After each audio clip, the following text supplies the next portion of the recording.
And I'd like to thank Reverend Darlene and all your incredible reverends and all the staff here.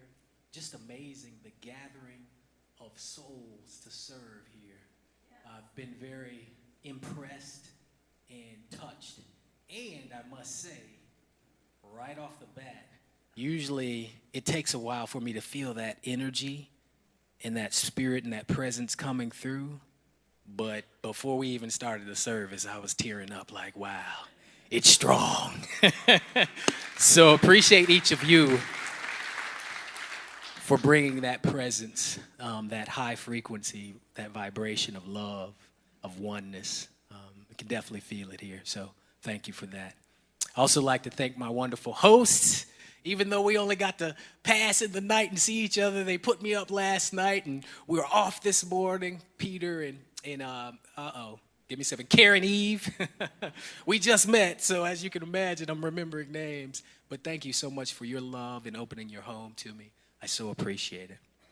So I'm here to essentially be a vessel, be in tune and listen to what I call source, align with that source, expand my awareness, and allow that source to speak, to share, to give me whatever it is that's mine to transmit.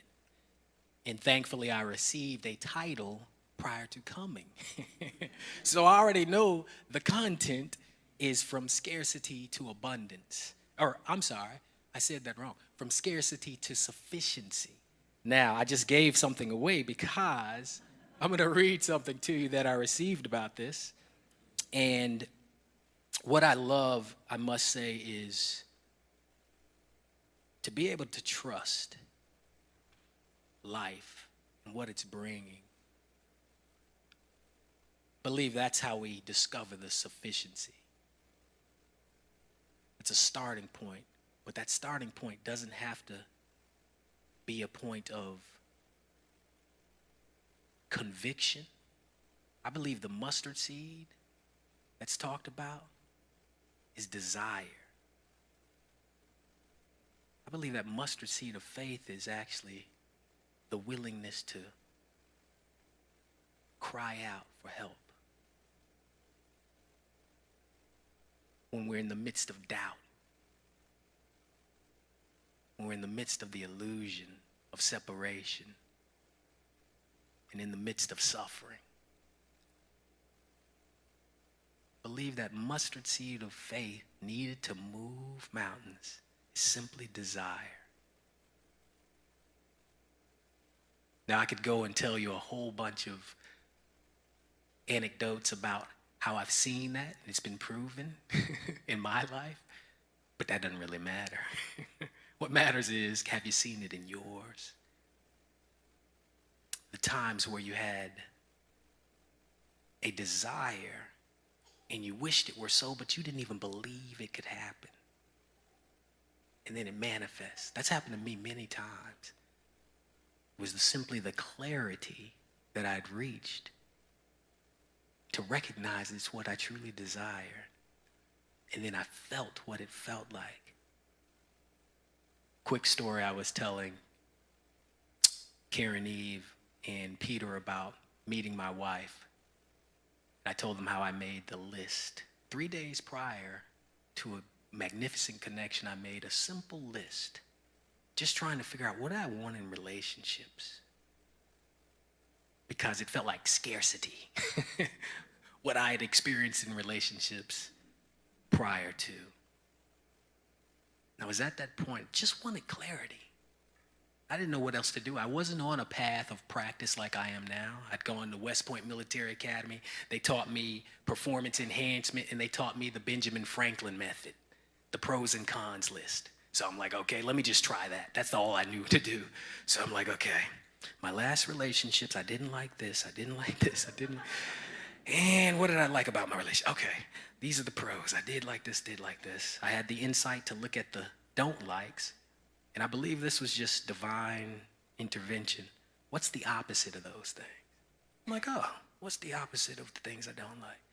Boom, boom, boom, boom. Wrote that down and had a master list of all the things I desired, right?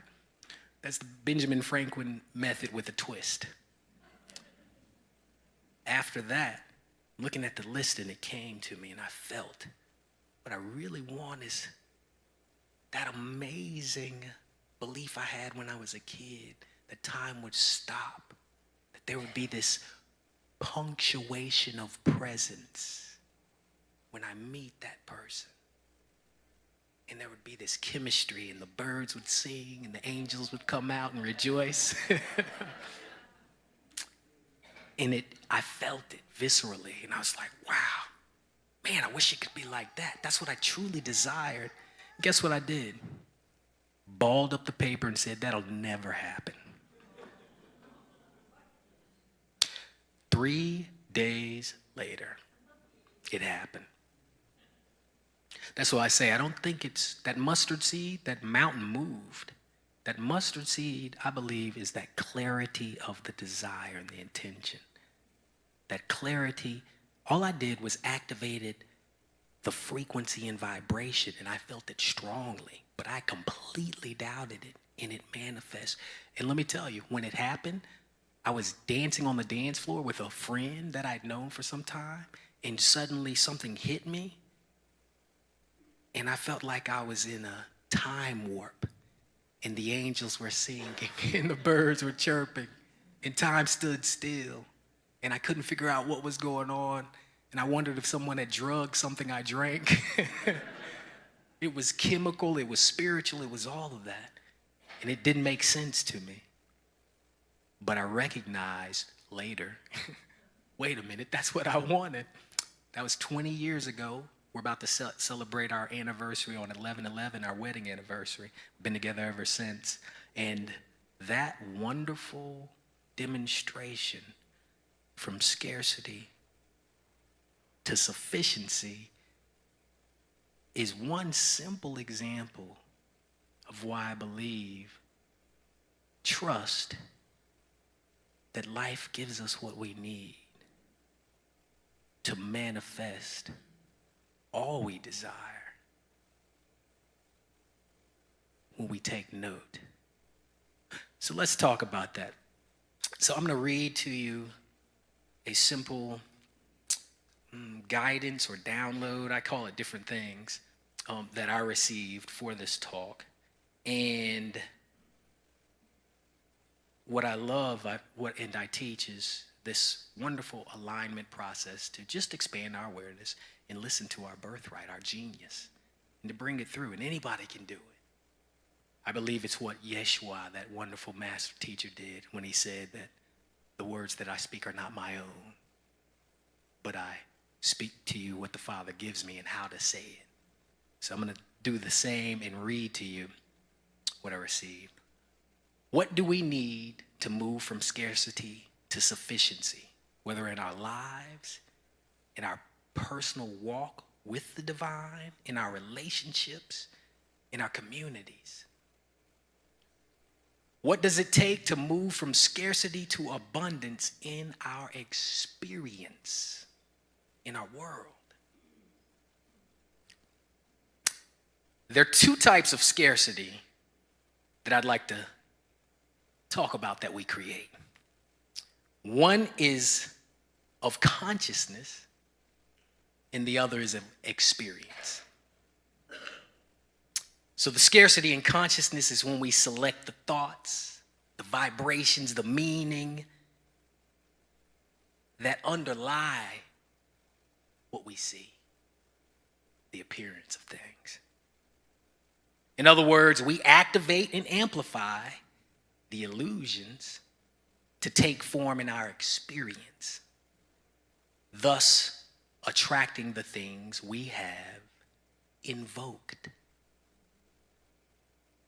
Now, the second form of scarcity is in our experience. It is what we manifest by choosing the first. In other words, not just the physical representation, but the instant manifestation within when we choose such forms of thought and meaning such levels of consciousness. We then manifest the external experience. Example, when I look back on my relationships and I selected the meaning and I looked at what I don't like, was activating meaning and thought that had corresponding vibrations. And there's a certain internal experience I have thinking about those things. I'm instantly manifesting an experience because the quality of my thinking informs the quality of my experience. What if I switch my thinking? Okay, I know what I don't want. What do I want? What's the opposite of those things? Now I'm activating a different quality of thinking. Therefore, I activate a different quality of internal experience. Now, we know this from many teachings, many practices. We hear it. Sometimes we forget and get distracted, but the important part is remembering I always have the power to activate what I desire internally. I always have the power to manifest anything I desire instantly. That's the hack that escapes us sometimes and we forget. We keep thinking it's out there. We look at the world of form and select thoughts that say and correspond to what we don't want. We look at the news, the conflict, the war, and activate what we don't want. And if we remember, I have the power to create the experience of what I do want. We can bring heaven to earth. Because all they need, all anyone else needs is our example of love and light. Love is able to be in the darkness, see the darkness, accept the darkness, and emanate and transmit its light. It's not to eradicate the darkness. It's to be present. It's to integrate. It's not to separate. Love is never separating. Love is always accepting. That's the essence of who we are. And we know what gets in the way, right? Judgment. Judgment, selecting levels of thought that tell us this isn't right, this is wrong.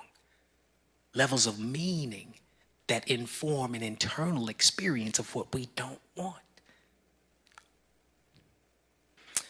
My favorite example is the holidays. And aren't the holidays wonderful? I hope you feel that way. There was a time I didn't, so if you don't, I understand. The holidays, for me, are now this beautiful, beautiful time to come together and to accept what I used to reject. To accept the family members that might have these quirks and ways of being and want to fight and conflict and want to judge you and tell you you're wrong and all that, and just to be present and accept that that's their way of loving. Some people have been conditioned to think that if they don't tell you you're wrong and convince you of the truth, you're going to hell. They are convinced that it is their duty to save you, and that's their way of showing love. When I listen to that great I am tells me, if that's what they use to find my love, let them have it. Who are you to take it away? Who are you to tell them they're wrong? So I'm like, okay, may I accept all that is as perfect. So the holidays come around, Instead of feeling I'm separate from my good and scarcity, I see sufficiency. I see opportunity. And if I forget and feel that little trigger when someone's acting a certain way or talking to me about a certain topic I don't really want to discuss, and I feel that resistance coming up, I go to my practice.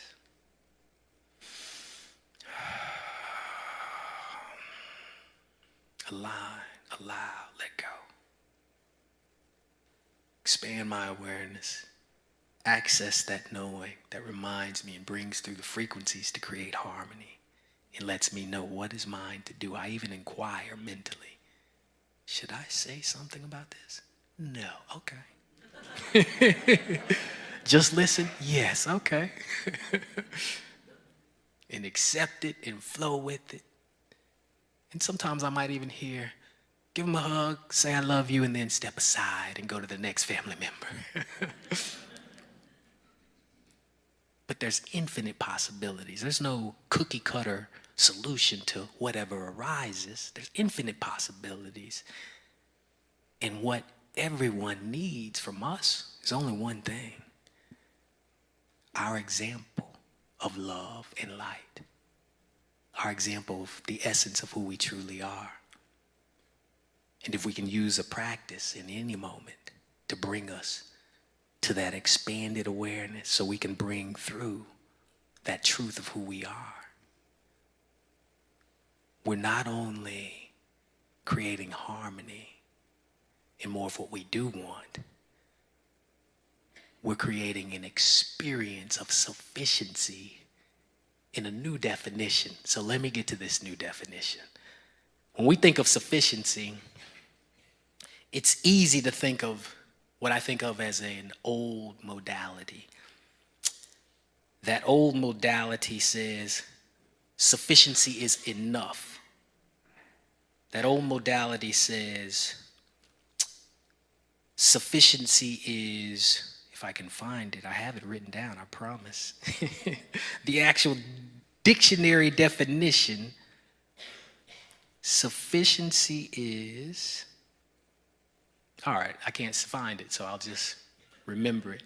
Sufficiency is enough, almost like acceptable. Like, okay, this is sufficient to survive. That level of sufficiency is the dictionary level that I saw. But I want to introduce you and suggest there is a different level of sufficiency. That's like the construct, human level. But the definition I want to go into is this higher level that sees sufficiency as providing what is essential for life's infinite possibilities. That level of sufficiency is equivalent to abundance. There's an old scripture that says,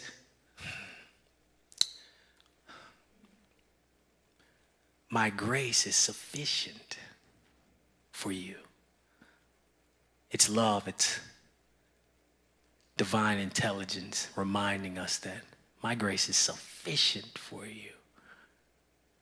Not only is it enough, but that grace is what gives the foundation for our ability to step into infinite expression of who we're here to be. And who we're here to be is a co-creation defined by our soul's blueprint. How many of you heard of soul's blueprint? Soul's blueprint, a few of you. Soul's blueprint is something I'd never heard of until I meditated and asked about life. And I heard, oh, soul's blueprint, and received it. And then I started hearing of it from other teachers. I'm like, oh, it's a thing that other people are tuning into. My son and I just recently talked about that beautiful access to life's sufficiency at levels of consciousness, the infinite possibilities of information that we can ask and receive these wonderful teachings. My ordination, my authority only comes from tuning in and hearing, this is yours to do.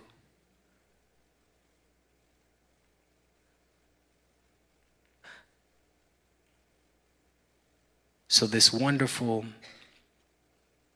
sufficiency we're talking about, no matter what occurs externally, we are always given the opportunity to choose the meaning in every moment, to access that genius and bring through whatever it is we need to bring through. So let's talk about that soul's blueprint.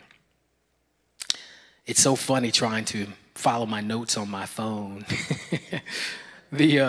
Coming from Atlanta, I wasn't able to print out what I downloaded, so I'm bouncing to find each line.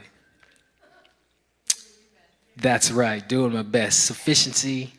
Okay, there we go. So, the soul's blueprint.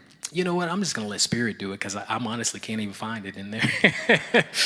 So the soul's blueprint is this co-creation that goes through each phase of our lives. It's this wonderful co-creation with the I am and all consciousness involved to create what you're going to express as source. The oneness, the only one of us here. Think of it like a coding or a program to create, okay, your individuated point of awareness in this wide spectrum of infinite consciousness that is the I am, that is the truth of who you are, is going to individuate as a body that looks like what you're wearing right now. And it's going to think and forget all this other consciousness and come into what feels like an illusion of separation and begin to learn what it feels like to identify as this vehicle, as this illusion, and begin to go through different lessons. And then at this age, move into this phase. At this age, move into this phase. And there are going to be roles that you step into and have the opportunity to discover. And there are going to be challenges and lessons that you learn at each phase. And it's already done. Yet you have, paradoxically, the freedom to choose the whole time how you experience it all. You even get to go back and re-experience if you want to. How you say, I saw an eyebrow raise. You even get to look back at your childhood. Maybe have someone like a therapist walk you through the process. And all those conclusions and meaning you created that no longer serve you, you get to redo, reprogram, reconclude, release, let go, recreate meaning that serves you. That little thing we call healing, it's at the meaning level. Because everything that happens in this external creation, wait for it, is meaningless.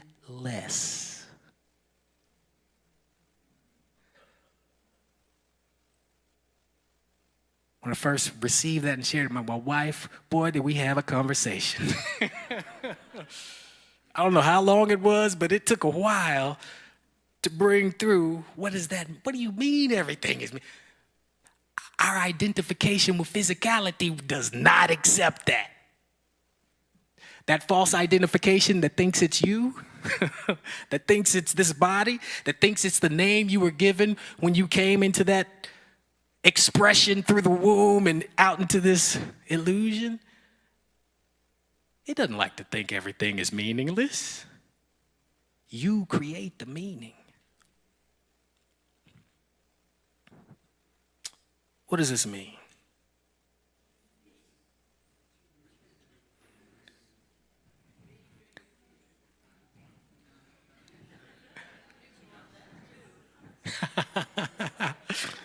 You're creating all kinds of meaning. What does it mean in Japan or Great Britain? It's offensive. Japan, they don't do this. They do this. There's a difference. Well, what's the difference? Here in the U.S., it doesn't mean much difference, right? You create the meaning. This actually means nothing until you select and make it mean something. And that meaning is dependent upon what you're choosing. This is in the wonderful book, The Abundance Vibration, A Guide to Alignment. And the point is, you can go to culture and see different meaning for different things. Like this means different things in different cultures.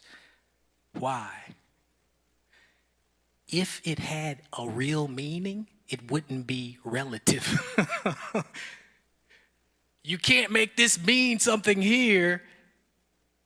And if it truly has that meaning, it should mean it there. Why doesn't it? Because you make the meaning. You choose the meaning. It's the same with everything.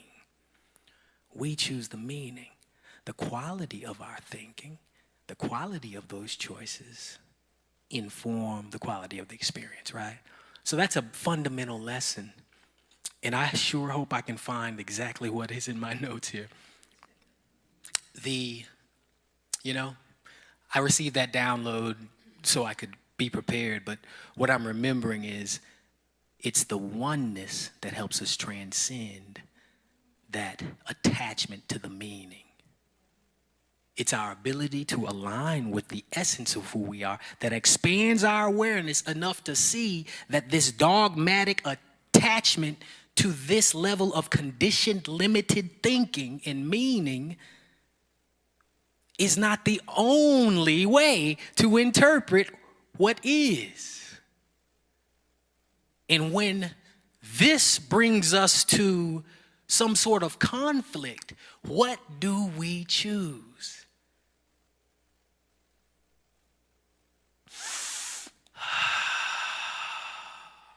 No, it means this. No, it means that.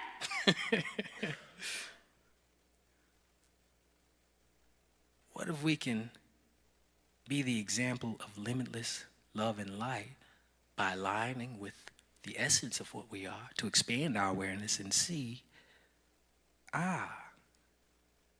why does it mean that for you? What if I seek to understand, accept where you are, and instead of feeling threatened by the differences, expand to see what's mine to do in that situation of conflict?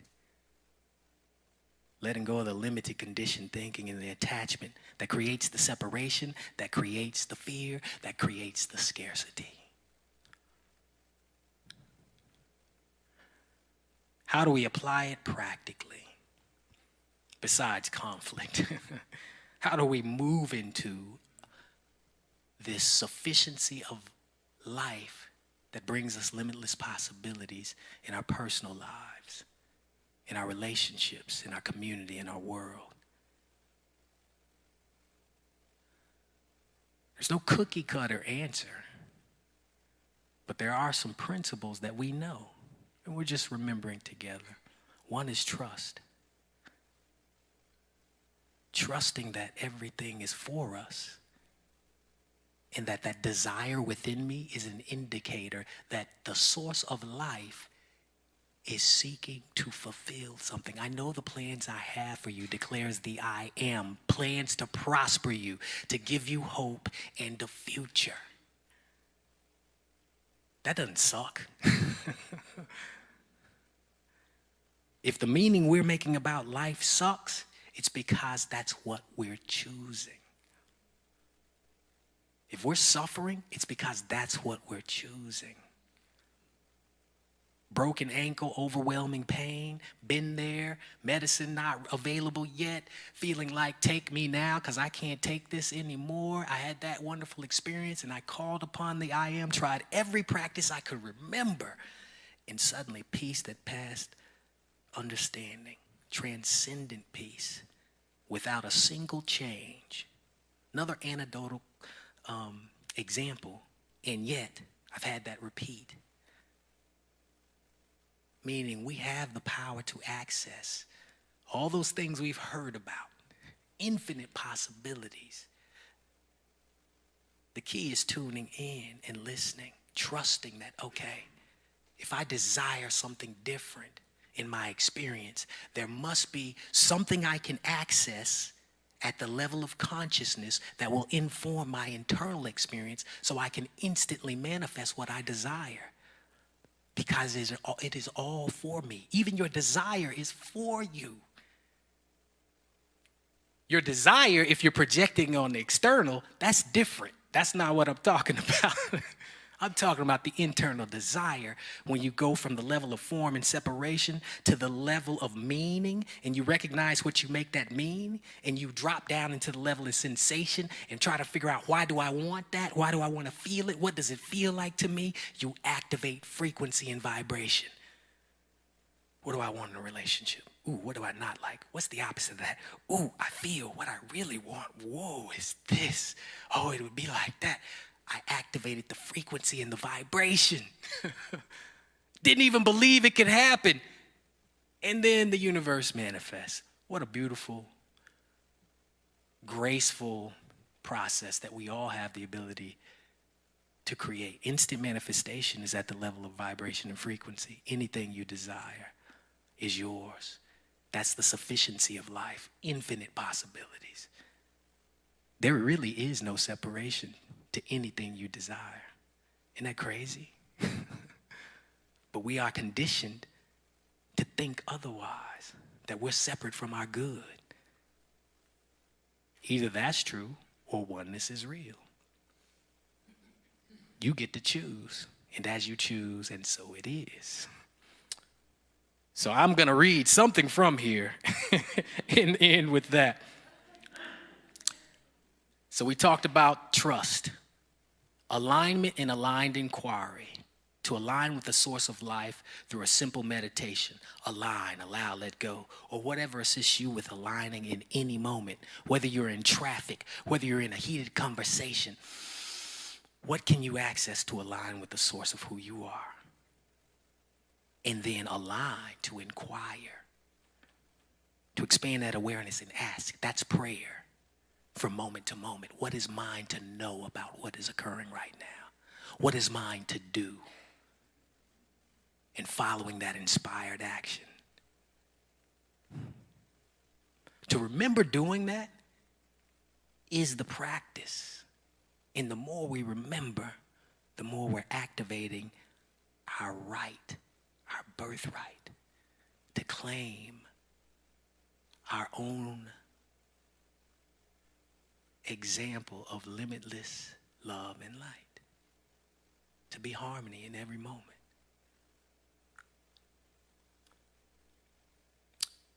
This practice can allow you to recognize how and when you've been choosing scarcity. And it expands your awareness to levels of consciousness that offer new ways of being and doing. Yes, new frequencies that bring peace in the moment and help harmonize the integration instead of separating. For scarcity comes from separation, from lack consciousness. Now for the final tool I'll share is this. Trust, we talked about. Your practice to align with source and inquire, a form of prayer we talked about. Third tool, community.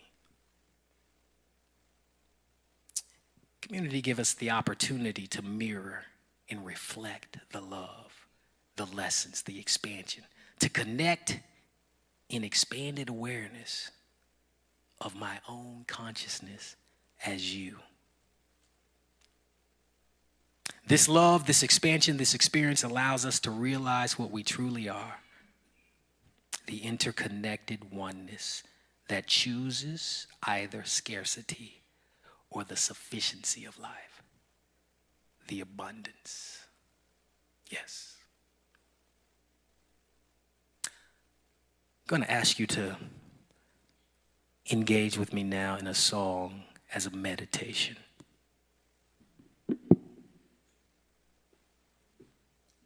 Love to call the band, and Mary Kay's going to join us on this one.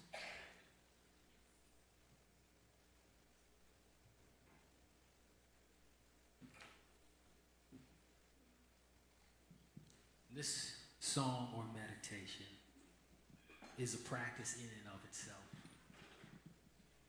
That wonderful reminder that there is a power of force and essence everywhere present, all-knowing, divine intelligence that is us, the limitless love and light expressing as us. And it is simply saying yes to all we choose internally, instantly manifesting based on law.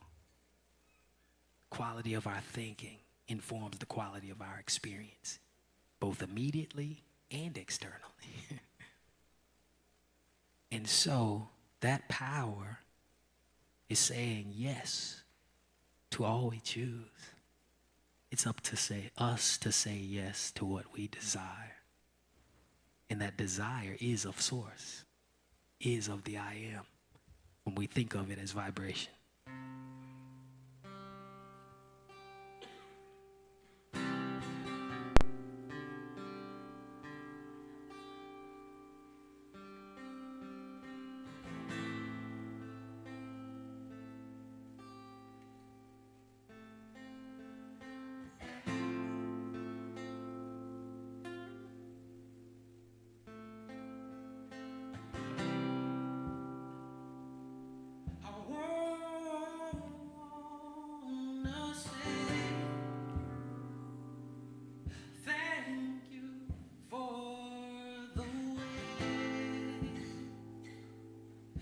Gently open my eyes.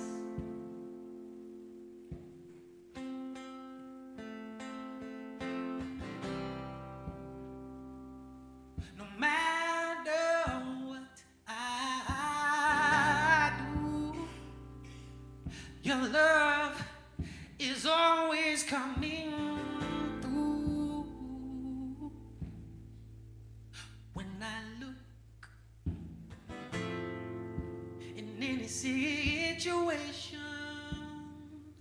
and I say yes, I say yes,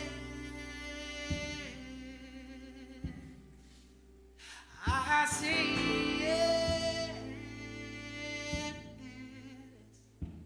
to your love. Oh yes, oh yes, and I say yes. Great Spirit, I say yes. Father, I say yes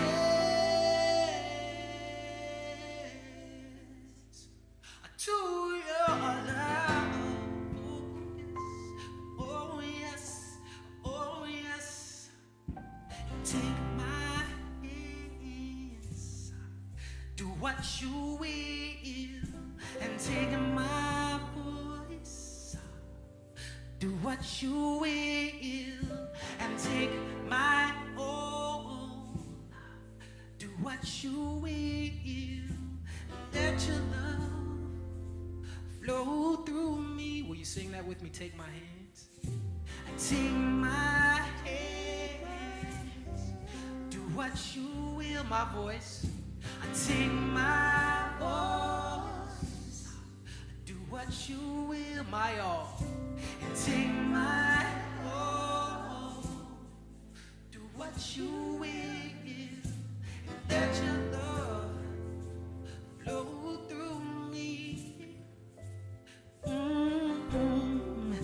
know you know the plans to prosper me. Yes, give me hope in the future, and I say yes. I surrender, and I say yes, yes. Can you sing that? Yes, yes, and I say yes, yes. Oh, and I say yes.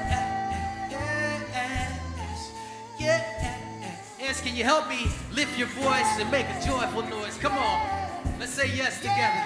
Oh, yes, and I say yes. To sufficiency I say yes, yes.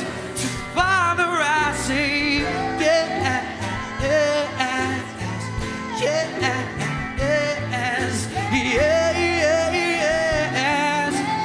yes, and I say yes, yes, and I say yes to love. Yes, to peace I say yes, yes,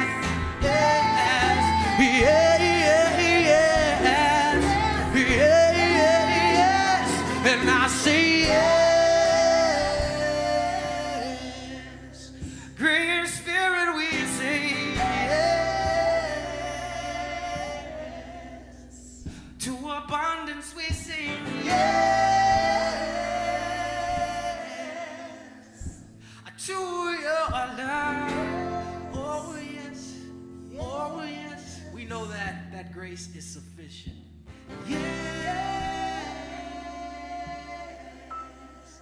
in a way that makes all things possible. Yes.